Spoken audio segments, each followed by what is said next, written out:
You're watching SBA Today. With all the latest news, stories, and advice, here are your hosts, Paul Long and Tonya Mazurek. Welcome to SBA Today for the week of December 16th. And as always, I'm your host, Paul, and I'm joined here with my lovely co-host, Tonya, who's going to tell us, what are we going to do today? I just like doing this show with you, Paul, because you're always so darn complimentary.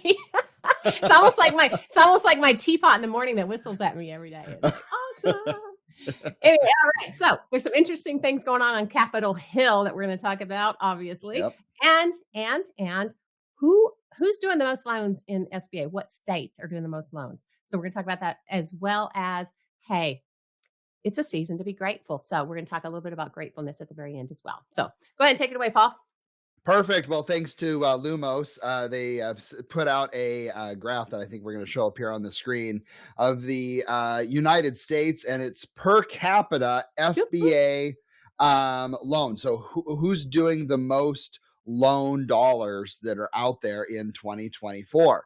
And again, it's really cool to see Washington. Woohoo! Yay. It's also cool to see Colorado and Florida.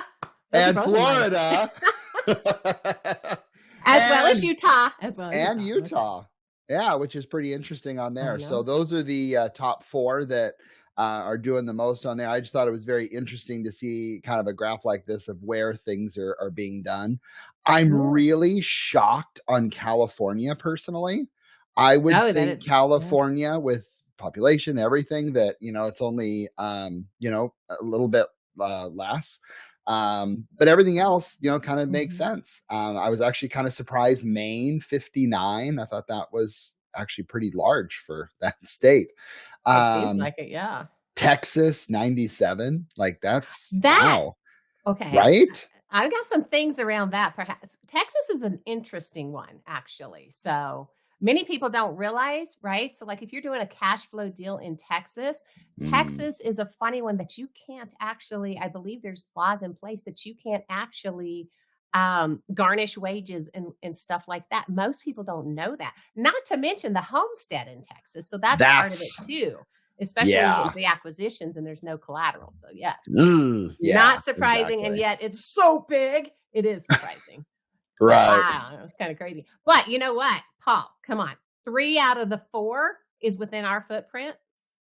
It's pretty good. That's pretty good. I mean, and quite honestly, even you. Oh, go ahead. I'm sorry. Go. I was going to say I got some job security, so thank God for that. Yeah, right. Well, and then even Utah, we sometimes can do some exceptions cross state lines whenever, especially when they're touching one of our footprint states, depending upon what it is. So hey, kind of 4 out of 4. Then let's just call it. Yeah. Anyway, moving on. All right. So there is an update on the fiscal 25 funding deadline. Obviously, that's 7 days away, people. On December 20th, it's looking like there's not as discussion any further as far as the shutdown. So that's actually a really good thing to do. However, the continuing resolution, what is going to happen with that? So what a continuing resolution does, it kind of serves as a Band-Aid, I guess, to get you through whenever they can't make a decision as far as funding. And currently negotiations remain ongoing. Imagine that. Passage of another continuing resolution is being discussed, but nothing has come down the line yet. So what do you think? But it's the holiday season. It's the season of giving, the season of giving a budget to the American people. I feel like a politician. Oh my God. Come on, preach it, Paul. Preach it. Bottom line, get your freaking E-trans in before the 20th. Yes. I mean, that's the big thing.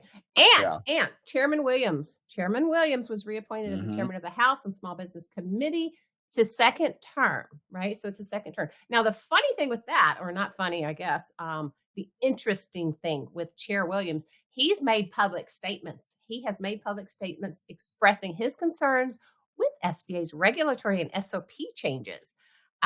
Both on the 7A and the 504 programs, which we've all heard those, right? As well as his particular concerns with the consequences of those changes. Now, weird. What do you think about that, Mr. Paul? You mean there's consequences for deregulation? Shut up. Huh, weird. Yeah. I mean, we've seen a lot of it. We've already seen a lot of how this has come down. That's why they're changing them again. I mean, they're changing them back. Some of them back to where they were. So, yeah. Anyway.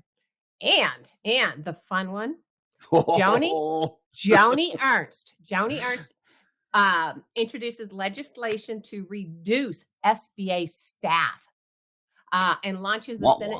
Okay, how do you say this? The Senate Doge? Dodge. I want to call it Doggy. The Doggy Caucus. Can I call it Dog? Okay. Sure, I'll go with Dodge.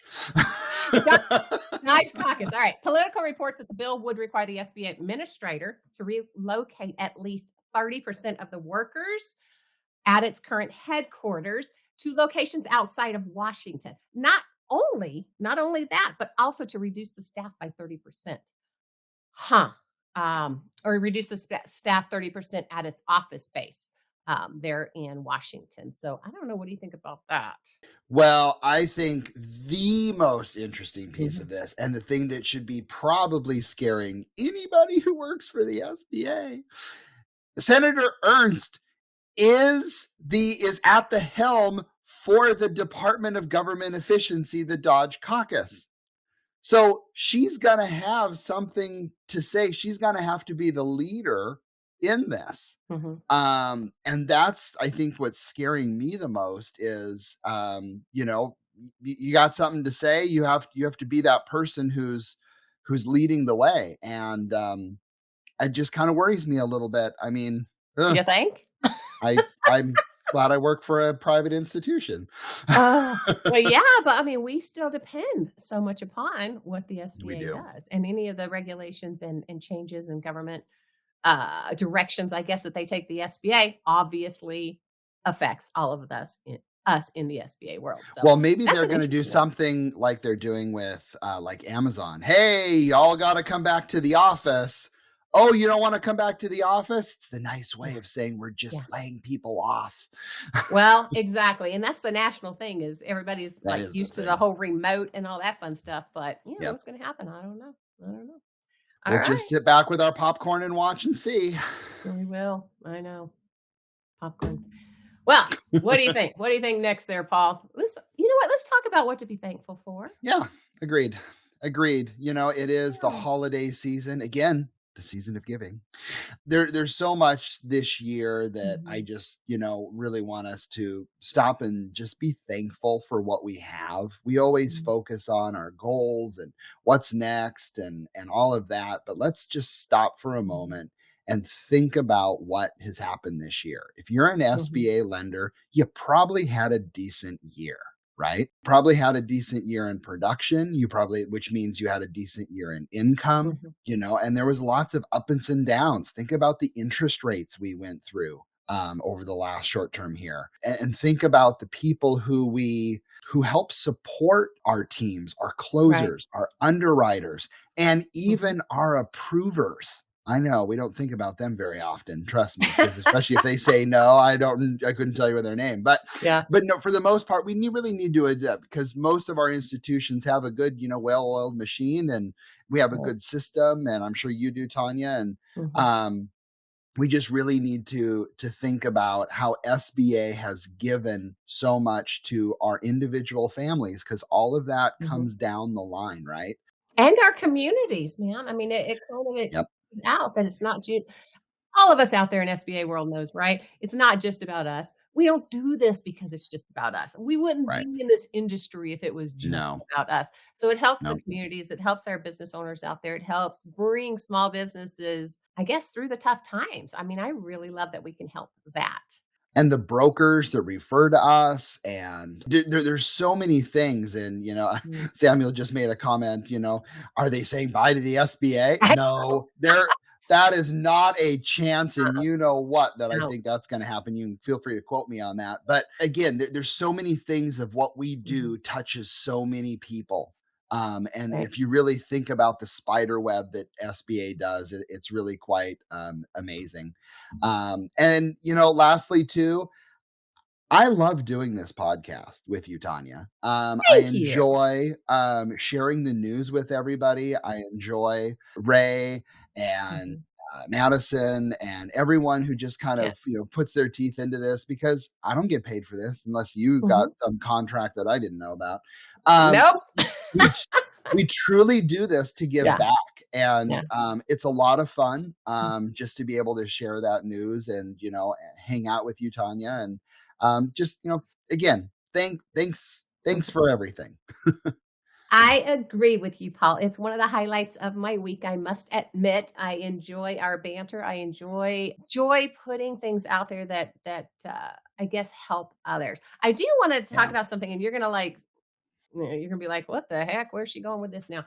In this time of the seasons, guys, it's the holiday seasons, but at the same time as we're all being thankful, we're all being grateful. There are the many out there that this is a bittersweet season. Now, I'm gonna expand on that a bit. I've had a challenging year, and many on the personal and business side, because I tend to have zero filter. Yes, I know. Weird. I know. Weird. Nobody realizes that about me.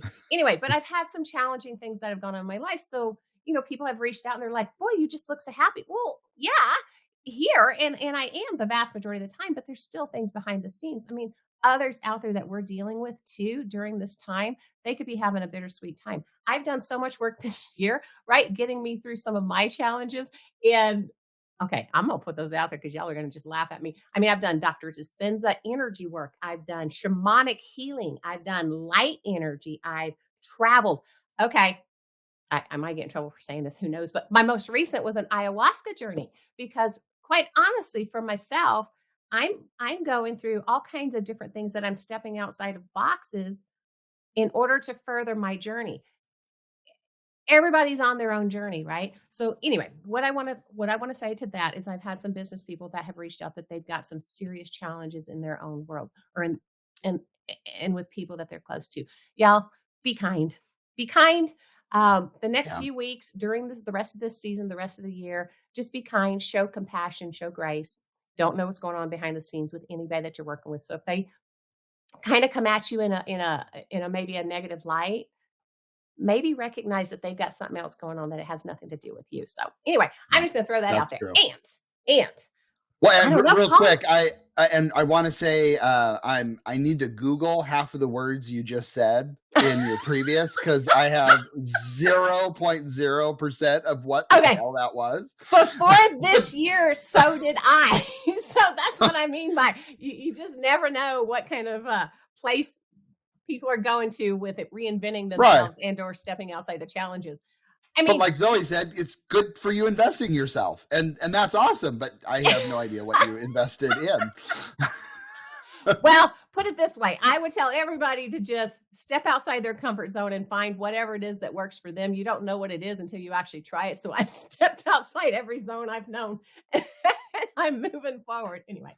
All right, guys. So this is our last one. Paul, I'm not going to see you again.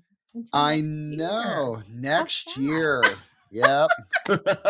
We'll be back on January 6th. And it'll be interesting. I know. Always something. But guys, we've really had a blast with you this year. And if you need anything from us, we'd love for you to reach out. Go join us on any of our channels. So we've got YouTube, LinkedIn, any of the streaming platforms where you get your podcast. We've got our other family of podcasts, which is the Art of SBA Lending and the BDO Show. We got information across the board. So there's something for everyone out there, right? If you've got any loan questions or anything that you need help on, and you're in Washington, Idaho, and or Oregon, go ahead and reach out to Paul there at Visa Credit Union. And if you're Colorado, well, I almost have to look at my own daggum states because there's so many these days. Colorado, Texas, Missouri, Florida, Arizona, the Carolinas, and Tennessee, reach out to myself, Tonya Mazurek at Midwest Regional Bank. We would love to help you. And hey, guys, we'll see you all next year. See you next year. See ya.